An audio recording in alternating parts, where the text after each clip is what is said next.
Hey everyone, so today I want to take some time and show a method of barbell rollouts that I use every time I train, and it's also a giant part of my recovery. So these rolls are nothing more than just another version of myofascial release that it's often used with foam rollers or PVC pipes on the ground, but I wanted to step it up a notch and get a lot more pressure onto my legs and my glutes and all aspects of my lower body. So hope you guys can check this out and take something away from it. I hope you like it, and thanks for watching. So this first exercise is nothing more than just a simple hamstring roll back and forth using the rack as leverage. So you're going to let gravity take its course here, and you allow the body to put a full amount of pressure onto the barbell. You're going to slide from the back of your kneecaps all the way to the top part of your hamstring, right as it attaches into the glute. And what's different from using this method as opposed to a PVC or a foam roller is the amount of pressure that's allowed onto the barbell.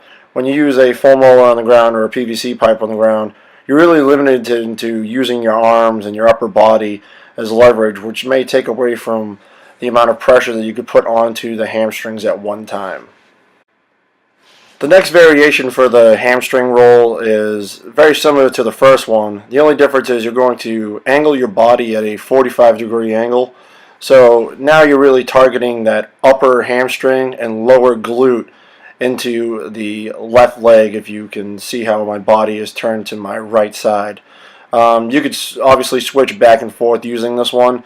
This, again, targets more hamstring than anything, and a lot of people, when they have tightness in their hamstrings or their lower back, it's really where the glute attaches to the hamstring or the hamstring attaches to the back.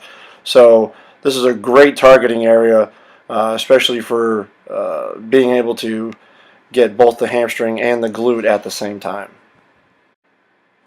Staying with the hamstring variations, now you're going to isolate one hamstring at a time. So you can straddle the bar here and glide back and forth, very similar to the first variation that I showed you, from the back of the kneecap to the top part of the hamstring where it attaches into the glute. And depending on the amount of pressure that you want to put on your leg, you can use the rack just as leverage, or you can press down on your kneecap to really get deep into that muscle and loosen up some knotted areas that you may have.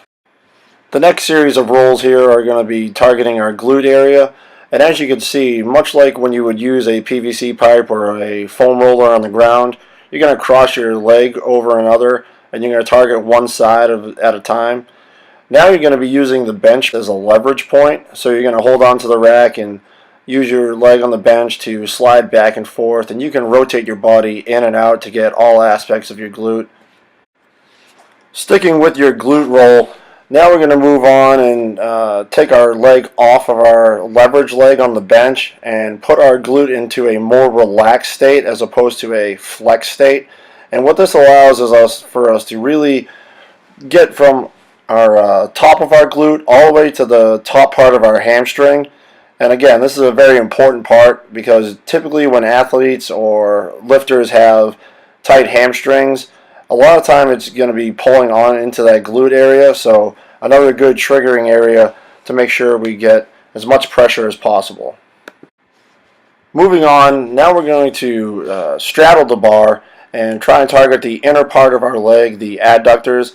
And again, this is just based off of pressure, how much pressure you want to put onto that leg at one point in time.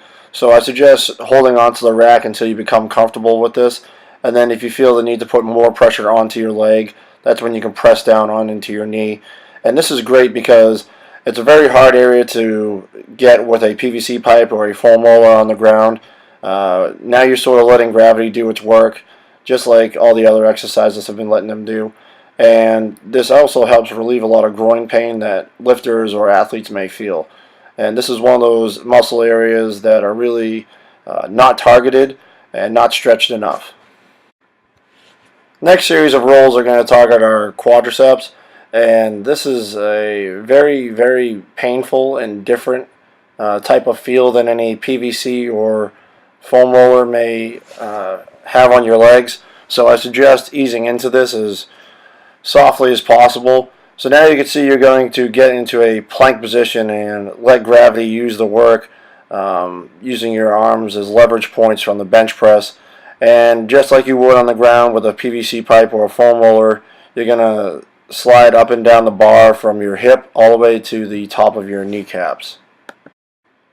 This quad roll is going to be very similar to the one you just saw. The only difference is you're going to actually open your hips up, turn your knees out so the barbell can hit the inner part of your quad. And again, you're going to go from the top part of your kneecap all the way up into your hips. Once you've become comfortable with rolling out your quads on the barbell, you're going to want to cross one leg over the other and get as much pressure on the isolating of one quad at a time. And now you're going to actually turn your body slightly using one arm on the bench and one arm on the outer side of the rack with the safety catches as leverage points to slide up and down. Again, getting from the top part of your kneecap all the way up into your hips. The last series of rolls here isn't for the faint of heart. Alright, it's a pretty difficult one to start with right away. It's going to target the iliotibial band, also known as the IT band, part of your leg, which is on the side, which runs from your hip all the way down to the side of your kneecap. And again, you can see that I get into some weird position here, but it really does target that area where you use one arm on the rack, one arm on the bench, and then you actually use your off leg to push back and forth. So again, this is going to be really painful. I don't suggest trying this maybe the first time through, but again, the point of these is to really get deeper than any PVC pipe or foam roller may allow than using on the ground. So thanks a lot for checking out these videos. I hope you guys could take something away from this, and stay strong.